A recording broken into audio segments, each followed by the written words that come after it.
Hey everyone, InkyStamper little calendar kit. You can get them at InkyStamper, and that's the website right there. They have this 2023 calendar kit.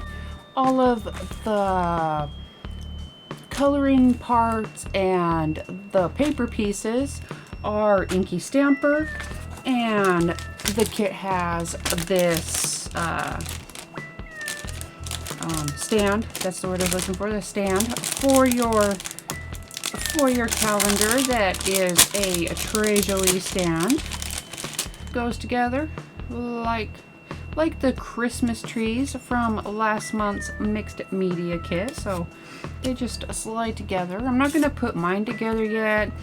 Haven't quite decided exactly what I do or don't or may want for decorating my wood. I'm going to just go over this. This shows finished examples of all of the calendar pieces.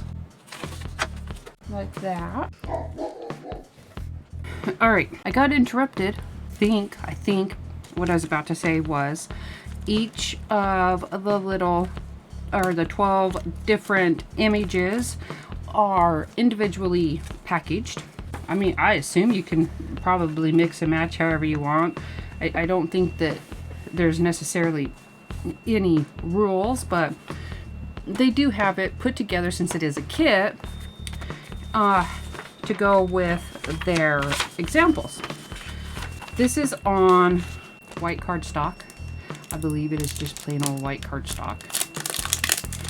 And, well, they recommend alcohol ink markers like your Copic markers. I've never really been a marker person. I don't really use them that much, but I am a watercoloring person. So, besides the fact that there will probably be, I assume, since I think the kit comes with a a how-to. I had just read about it and now it's gone. Alright, but because it's a kit, when you get the kit, I believe you get a PDF with it, and I'm gonna verify that real quick. I don't want to give you wrong information on this, on what you get. We'll see here. Yeah, see, it's a class kit. Oh, let me try to aim between my light there. It's a class kit that you can get there. It has follow along instructions. You will get you buy the kit from InkyStamper, and you will get a link to the classroom where you can watch the step-by-step videos at your own pace, or print out a PDF. I knew there was a PDF in there somewhere, but I'm not a marker person. I never really have been. I do, however, love watercoloring and things like that. So what I'm gonna do, since I haven't seen it, but since they recommend Copic markers, I'm gonna assume that the instructions also kind of cover that. I don't know. Don't hold anybody to it. I'm sort of guessing right now. You could just use regular colored pencils.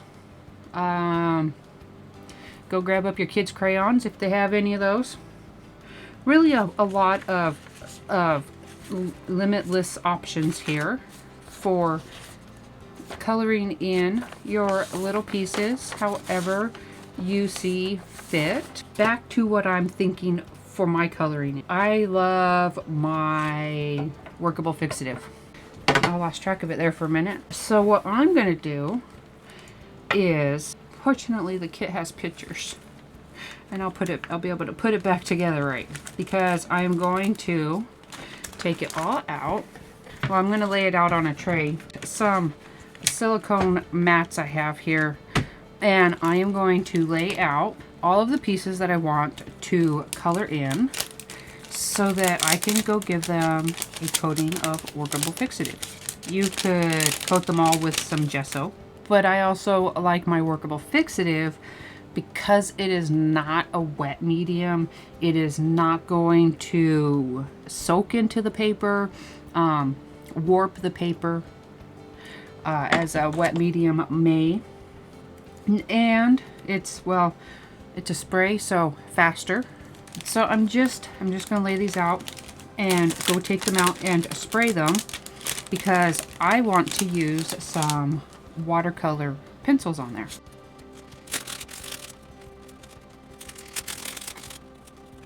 All right, my Workable Fixatif was all dry, and I have experimented on January. So I have my January all together. You can see I used the diagonal stripe side. The pattern papers in there are double-sided, so however you want to use it. There's no hard and fast rules here. And I used my Tim Holtz watercolor pencils on my little mouse, which was my whole purpose of using that Workable Fixatif. It's not going to act like watercolor paper. You're not going to want to get excess water everywhere, but it does make a surface to work in small areas like these pieces are, enough to allow you to move the colors around without worrying about, or without it soaking just directly into that cardstock background. Since this is just going to be covered by my little walrus here, I am just going to do a little experiment test example of what I mean. Just that little difference to show the difference of just adding a little bit of a barrier to use wet medium on versus something without protection. Granted, if you work fast enough and you're not particularly worried about it soaking in and you don't think you're going to want to blend or anything, you wouldn't need to treat your cardstock.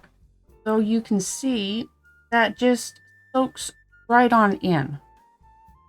Now, if I didn't think I'd want to mix anything together, that would be perfectly fine. But I want to be able to move my colors around for more than just a couple seconds there.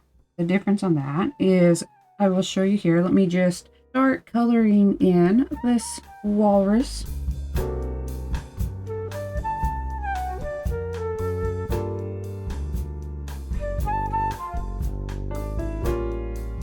To add a little bit more shading to some areas, I am just brushing right off of the hickory smoke, and then I am going to come in and add a little bit of dimension here.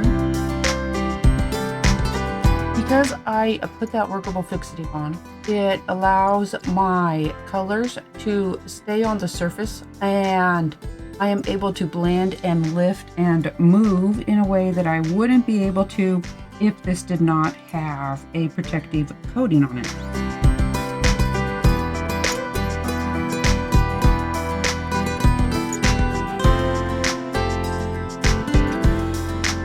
I'm going to come in with some of the black soot, the picket fence, and maybe a touch of antique linen for the tusks and the whiskers and the nose. But I don't want my water to try to blend with each other, so I'm just going to give this a little blast of low heat just to get that dry, so that I can come in with my new colors and not worry about them mixing. You can easily just set them off and let them air dry and then come back, and that would allow your colors to bleed together a little more if you wanted. But for the sake of this video, I am just going to do it this way. And then now for just a bit of details here.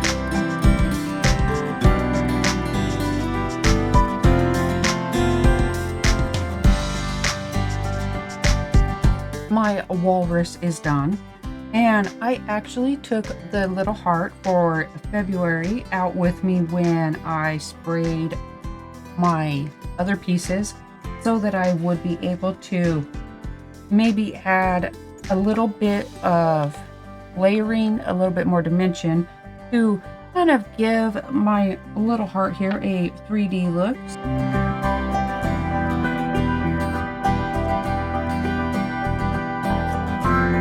And that's going to be my whole process for all of my months. I'll come back after I'm done coloring them in. I'll come back and show them what I will list, the colors that I used. I'm pretty sure all the colors I need or will be using are from the Tim Holtz watercolor sets. If I have any different, those will also be listed.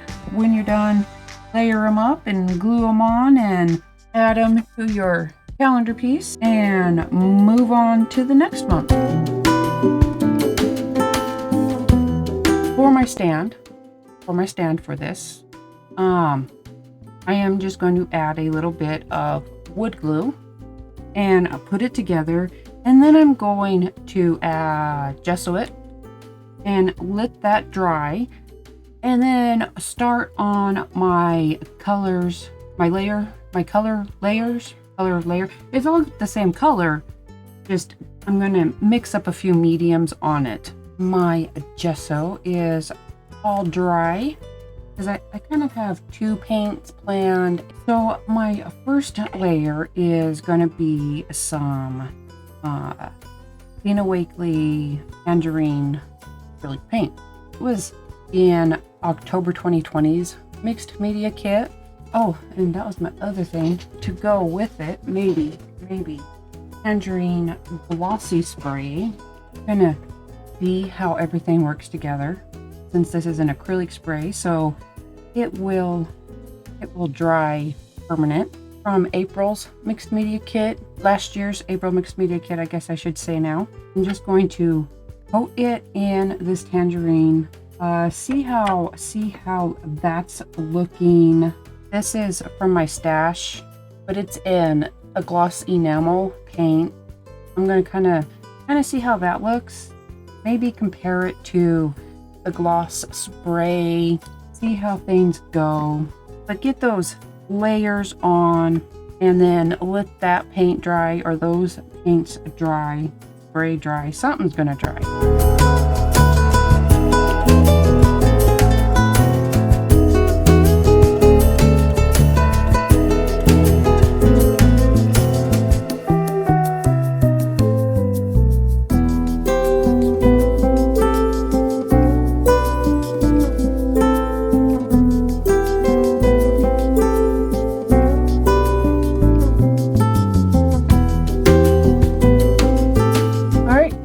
Everything is dry. So my little calendar is done. If you wanted, you could spray some kind of sealer on here. And so now I'm just going to quickly just show my finished calendar pieces. So there's just January's little mouse again. There's February's, my sloth for March, my raincoat little mousey here for April, May's butterfly, June's hippopotamus, July's pelican, August's a little fly. For September, I had to make mine in color only resemble this little face right here. For October, I did the same thing for this little furball. November's little fawn, and December's little gnome mouse. There you have it. A real quick and easy project. Kind of relaxing to just color in those pieces. And then I can just set them up in my stand now and have my little calendar put together. Don't forget to swing by InkyStamper and pick yourself up one of these kits. Thank you, and I will see you again soon with my regular Jolie projects.